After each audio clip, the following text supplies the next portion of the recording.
So, you want to know more about Terry Pratchett's The Light Fantastic? We're here to help you with that. Yeah, it's a great book. Lots of fun stuff going on. Yeah, and we've got this really, really interesting book report that really digs into the characters and the relationships, the humor, and it's really a great way to kind of get a quick but really thorough understanding of what makes this book tick. Yeah, and it's one of those books where you can really see where Pratchett is kind of coming into his own. So, are you ready to dive into this world? Oh, absolutely. Okay, because we've got uh, a hilariously incompetent wizard. Yes, Rincewind. Rincewind, right. A tourist with more luggage than sense. Oh, Two Flower. Two flower, and well, that lady's might actually the most sensible one of the bunch. The luggage. Oh, that's a whole other conversation. Yeah, it is. But first, let's talk about Rincewind. Our book report calls him a failed wizard, which I think is a pretty unique way to start a heroic tale. Right. I mean, who wants to read about a failed wizard? Well, apparently we do, because it's pretty darn entertaining. It is, and it's interesting because he really subverts that whole classic fantasy hero trope. Right. You know, you're expecting this grand, powerful wizard, and instead you get Rincewind, who would much rather run from a fight than win one. Yeah, he's not exactly the hero material you might expect. Not at all. And yet there's something so relatable about him. Yeah. I mean, who hasn't felt that urge to just run away when things get tough? Exactly. We all have those moments, right, where we just want to hide from the world and let someone else deal with the problems. Yeah, and there's something kind of endearing about that in Rincewind. He's not brave, he's not powerful, but he's got this kind of I don't know, a charm to him. Right. He's kind of the everyman hero. Yeah, and he's also got this one single spell stuck in his head, but nobody knows what it is. It's true. It's like Pratchett's dangling this big mystery in front of us. Right, like what is this spell? What could it do? What is Rincewind truly capable of?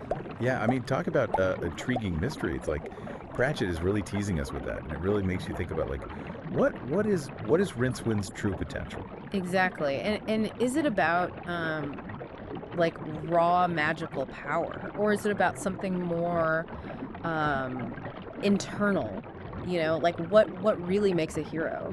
That's a great question, and I think The Light Fantastic really makes us think about those kinds of things. It does. It does challenge those classic notions of heroism. I mean, Rincewind's more worried about finding like a quiet corner in a pub than saving the world. That's true, but you know what? Sometimes I feel the same way. I know, me too. Sometimes you just want to like tune out all the noise and just relax with a good drink. Exactly. But here's the thing that I found really funny about Rincewind. It's like the universe keeps saying, nope, not today, Rincewind. You are going on an adventure. Like every time he tries to escape, he gets dragged right back into these crazy situations. I know. It's like Destiny has a sense of humor, and Rincewind is the punchline. Exactly. Like there's this one scene where he's trying to enjoy a simple meal, like at this roadside inn, and all of a sudden he's thrust into this like magical duel with an orangutan. Oh yeah, I remember that scene. It was hilarious. Right. It's just classic Pratchett. Pure genius. Yeah, it really is, and it really makes you think about how life rarely goes according to plan. Oh, absolutely. You know, sometimes you just have to roll with those punches and see where it takes you. Exactly. And sometimes those detours are actually the most interesting parts of the journey. That's true. You never know what you might discover when you step outside your comfort zone. Right, exactly. And it's through those wild situations that we start to see glimpses of Rincewind's hidden potential. Like, do you remember that scene where he's cornered by a troll? Oh, yeah. And purely out of terror, he manages to tap into some like unknown power and just send the troll flying. It's true. It's like those moments of accidental heroism that make Rincewind such a compelling character. Absolutely. He's not trying to be a hero, but somehow he always ends up stumbling into these situations where he has to be. Exactly. And it makes me think about how we often underestimate ourselves. You know, we might think we're just average run-of-the-mill folks, but who knows what we're truly capable of if we're pushed outside our comfort zones. Oh, absolutely. We all have hidden depths, right? And it's those unexpected challenges that often bring them to the surface. Right. And I think The Light Fantastic reminds us that even the most reluctant hero, like Rincewind, can rise to the occasion, often in the most unexpected and hilarious ways. Oh, absolutely. But of course, Rincewind isn't alone on this chaotic journey. we have to talk about Two Flower, the perpetually cheerful tourist Two Flower. who somehow sees Rincewind as this, like, all-powerful wizard. It's amazing. Like their whole dynamic is it's brilliant comedy. He really is. They're such a great pair. Two Flowers, like blind optimism paired with Rincewind's cynical worldview. It's like comedy gold. It's the perfect recipe for disaster, and yet it somehow works. It really does. Yeah. And their interactions raise some really interesting questions about how we perceive the world. You know, Two Flower sees the best in everything and everyone, even in a world as unpredictable and often dangerous as the Discworld.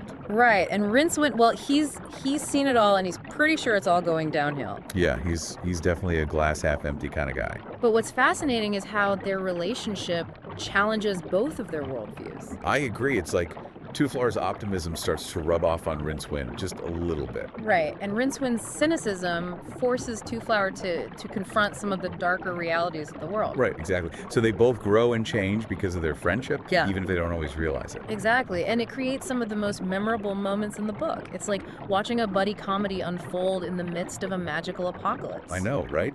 It's like this perfect blend of humor, adventure, and genuine heart. It is. You've got this naive tourist eager to experience everything, dragging along this grumpy wizard who just wants to be left alone. And yet, somehow, they make it work. They become friends, they rely on each other, and they even manage to save the world a few times along the way. Right, exactly. And speaking of saving the world, we can't forget about the luggage. The luggage, oh my gosh, yes. The luggage. It's not every day you see a walking, talking suitcase with, like, hundreds of little legs and a taste for adventure. It's truly one of Pratchett's most iconic creations. Oh, it really is. And it's so much more than just a comedic element. It's a character in its own right. Oh, absolutely. It's got personality, it's got loyalty, and it's got a serious appetite. Yeah, it really does. And I love how the book report pointed out that the luggage is also a symbol of unexpected companionship. Oh, that's a great point. Right. Here's this seemingly inanimate object that's more devoted and protective than some of the human characters you'll find in other books. It's true. It makes you wonder if sometimes the most meaningful connections come from the most unexpected sources. Absolutely. And I think that's one of the things that makes the Light Fantastic so special.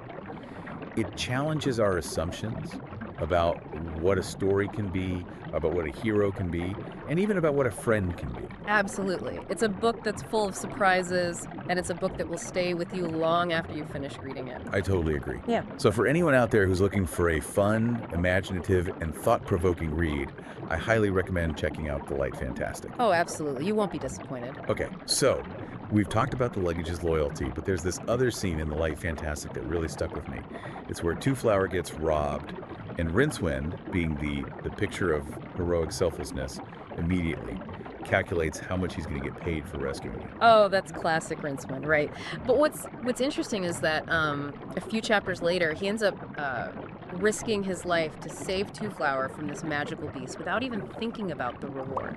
That's so true. I hadn't even thought about it that way. It's like his character arc is subtly woven into these seemingly comedic moments. It is. He goes from calculating his worth to acting out of genuine concern for his companion. Right, exactly. Pratchett doesn't hit you over the head with character development. He lets it unfold organically through these hilarious situations, which makes it all the more satisfying when you see how far Rincewind has come. Yeah, and it makes you wonder if maybe that's how personal growth works in real life too, you know? Not through these grand gestures, but through these small, often unnoticed shifts in our behavior and motivations. I think you're onto something there. It's like those moments where you surprise yourself by doing something brave or selfless, and you realize, hey, I'm not the same person I was a year ago. Yeah, there's a subtle kind of magic in that when you say. Oh,